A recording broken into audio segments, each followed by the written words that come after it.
Chanji, KTN News, kaunti ya Kwale.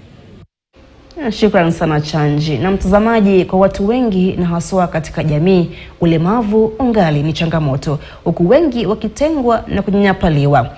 Lakini kwa mwalimu mmoja anayetambulika kama David Letem eneo la Narok na ambaye ni mlemavu, amejikakamua na kuonyesha kwamba ulemavu sio kutojiweza.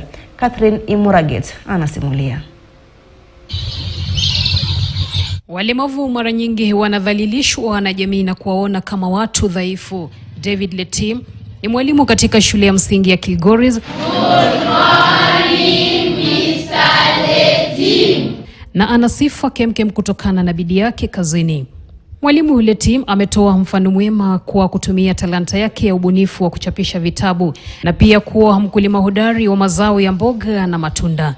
Anasimulia kwamba hakujali kuchekwa na watu kutokana na ulemavu wake, bali aliendelea kujizatiti masomoni. Anafurahi sana kwamba ameweza kusomesha watu wengi, huku akihimiza walemavu wengine wasikubali kujidharau kutokana na ulemavu wao. Basi wakati nilisaliwa nikiwa mlemavu, wakati huo watu wako wanadhamini walemavu. Wanaona kama wewe masaliwa kwa sababu ya laana. Mwalimu Letem ni mwandishi wa vitabu ambapo kitabu chake cha kwanza kinajulikana kama Tears of a Woman, na anasema kitabu chake cha pili kinajulikana kama Magic in Giving.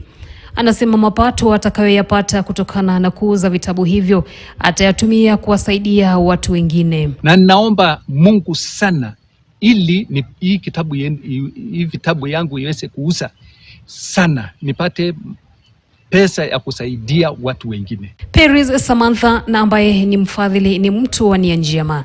Amekuwa amejitwika jukumu la kufadhili wabunifu kama vile David Letem katika kipaji chake cha uandishi wa vitabu. Hii ni kwa sababu amegundua kwamba humu nchini waandishi hawajatiliwa maanani, huku akiwataka hawafikie malengo yao. Authors wa vitabu hawajatiliwa maanani sana, wako chini sana kimaisha, na hata vitabu Kenya hazisomwi, na hata kama zinasomwa ni kwa hali duni sana. Mwalimu mkuu katika shule ya msingi ya Kilgoris amedokeza kwamba David Letem ni mcheshi, mwenye ushirikiano mwema na walimu wengine, na pia hupendwa sana na wazazi. Mwalimu relates well with teachers. He's a free man, jovial, shares a lot with other teachers. When a teacher is even challenged in family, whatever, he will guide and counsel well. He's not only helping the learners, but even the teachers too.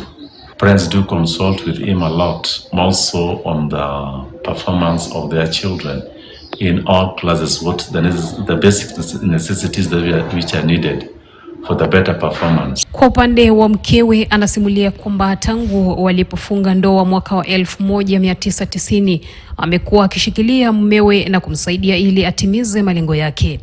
Katika familia inatoka mbali, na familia inajengwa na watu wawili, mama na baba, na kama kuna ushirikiano mwema familia itaendelea. Yeye alikuwa ni mtu anapenda kusoma sana, anapenda maneno ya masomo, ameweka vitabu zake mingi hapo, tunaona anasoma kila mara na kuandika. Catherine Imuraget, KTN News. Na idadi ya watu wanaokabiliwa na